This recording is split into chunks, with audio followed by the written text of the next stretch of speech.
Tapi Monasnya itu ada berbentuk cewek dan menghadap tepat ke Istana Negara. Itu konon tuh digambarkan banyak yang menginterpretasi itu bahwa itu gambar Nyi Roro Kidul.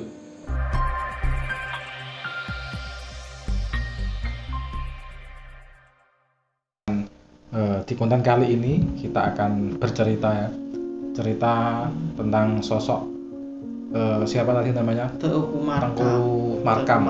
Dan saya yakin pasti banyak di antara teman-teman yang belum tahu siapa Tengku Markam yang termasuk pahlawan kita ini, karena beliau telah berjasa menyumbangkan 28 kg emas untuk bikin Monas. Untuk bikin itu ujungnya itu yang ini. Jadi dulu ceritanya kan pas zaman Monas dibangun kan awal-awal kemerdekaannya, dan dulu Indonesia itu pas lagi sulit-sulitnya keuangan dan malah nekat membangun monumen. Ya niatnya bagus sih untuk Presiden Soekarno, tapi ternyata waktu itu kan kesulitan uang.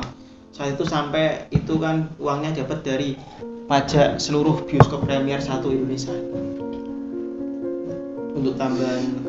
Cuman untuk ujungnya itu emasnya yang 28 kg memang sumbangan dari kantong pribadi Tengku Markam. Dan betul sekali ada itu ya, sosok Tengku Markam, pengusaha asal Tanah Rencong dari Aceh. Jadi teman-teman bisa googling sendiri, nanti banyak kok kupasan yang membahas tentang Tengku Markam.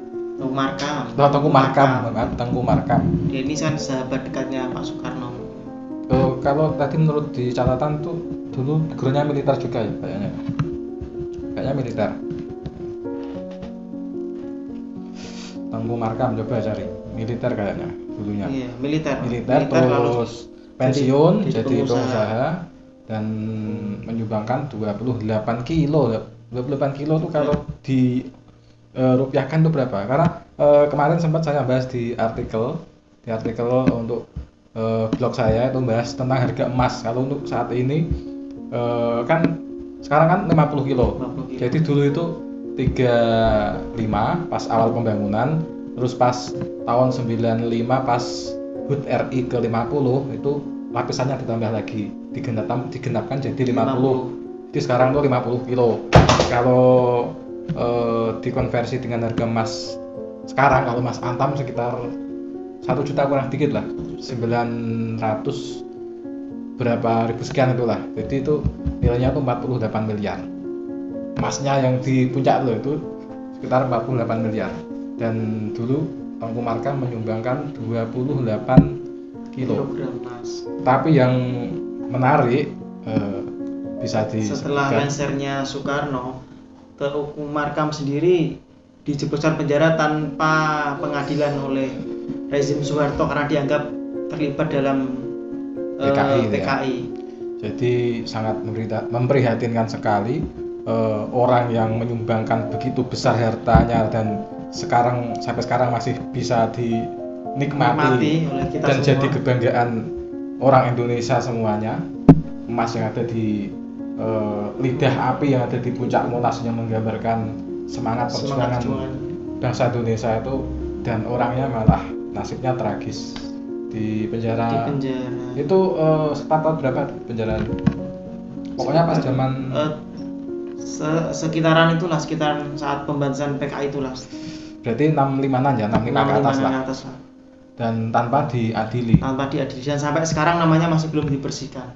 Dan kayaknya untuk generasi muda, mohon maaf, kayaknya itu malah saya yakin banyak yang belum kenal, kurang populer lah. Untuk ya taunya ya Monas gitu. Tapi di balik sejarah pembangunannya itu banyak yang belum tahu.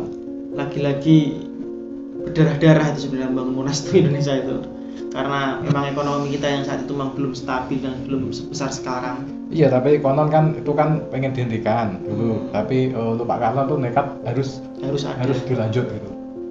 Dan ada ini mungkin teman-teman yang belum tahu bahwa Monas itu kan perlambang Lingga dan Yoni ya. Iya, yang celemeknya adalah itu perlambang feminim yang untuk yang atasnya itu Lingga itu perlambang maskulin. Jadi pria dan wanita, keseimbangan. Dan konon itu yang di lidah api Monasnya itu ada berbentuk cewek dan menghadap tepat ke Istana Negara. Itu konon itu digambarkan, banyak yang menginterpretasi itu bahwa itu gambar Nyi Roro Kidul. Nggak tahu juga. Karena dulu kan rumornya kan Pak Karno itu kan deket dengan Ratu Kidul lah. Itu banyak yang sudah tahu lah. Banyak versinya lah itulah emang. Dari dulu emang namanya pemimpin dari Jawa itu pasti dirumorkan dekat dengan Nyi Roro Kidul, itu sudah pasti itu. Dan ternyata banyak yang belum tahu juga ya, kalau di lidah emasnya itu kan perunggu itu dalamnya, perunggu dan emasnya itu dilapisi di luarnya. Jadi itu bukan segitiga, itu bukan emas semua. Kalau itu emas semua lebih 50 kg kayaknya. Wah, itu berapa ton enggak? Kalau perunggunya itu berapa ton? Itu tingginya kan lidah api sendiri kan 17 meter. 17 meter. Jadi itu cuma dilapisi aja ya, bukan satu segitiga itu langsung emas semua, enggak itu. Itu cuma lapisan luarnya aja. Kalau ini tadi untuk Pak Tengku siapa tadi? Lupa. Tengku Markam. Tengku Markam ini masuk daftar pahlawan nggak sih? Tengku Markam itu? Sepertinya enggak. Soalnya kan harusnya itu kan masuk di daftar pahlawan lah. Soalnya kan dia sendiri kan masih ada sengketa di soal insiden PKI kan, jadi tidak mungkin dimasukkan ke daftar pahlawan. Ya kan dulu kan kalau memang yang terlibat di PKI negara secara struktural atau secara ideologi kan dianggap pengkhianat negara. Jadi mungkin masalahnya itu ya. Tapi jasanya kan tidak bisa dipungkiri, sampai sekarang masih bisa kita saksikan.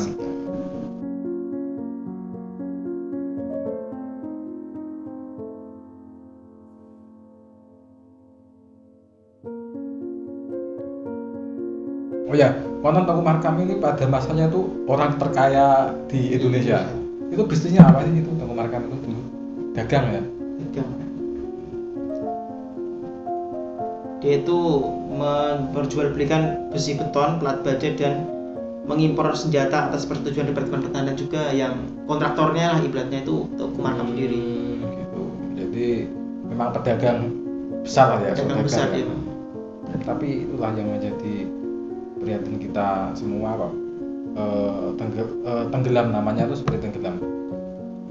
Ya kayak Tan Malaka gitu lah. Tan Malaka kan memang juga jasanya kan juga banyak waktu pergerakan Indonesia, pergerakan kemerdekaan, tapi ya karena dianggap terlibat itu partai kiri, partai PKI, akhirnya ya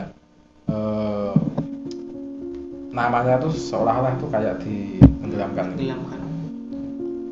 Karena memang untuk sebagai bangsa Indonesia kita tuh masih punya luka yang dalam soal peristiwa itu, luka hati yang dalam lah.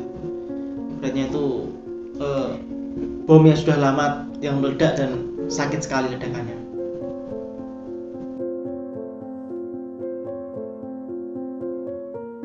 Oke, cerita kita, pembahasan kita tentang Tengku Markam sampai di sini. Teman-teman bisa, kalau penasaran akan kebenarannya, mungkin bisa googling atau cari-cari referensi di buku-buku sejarah lah.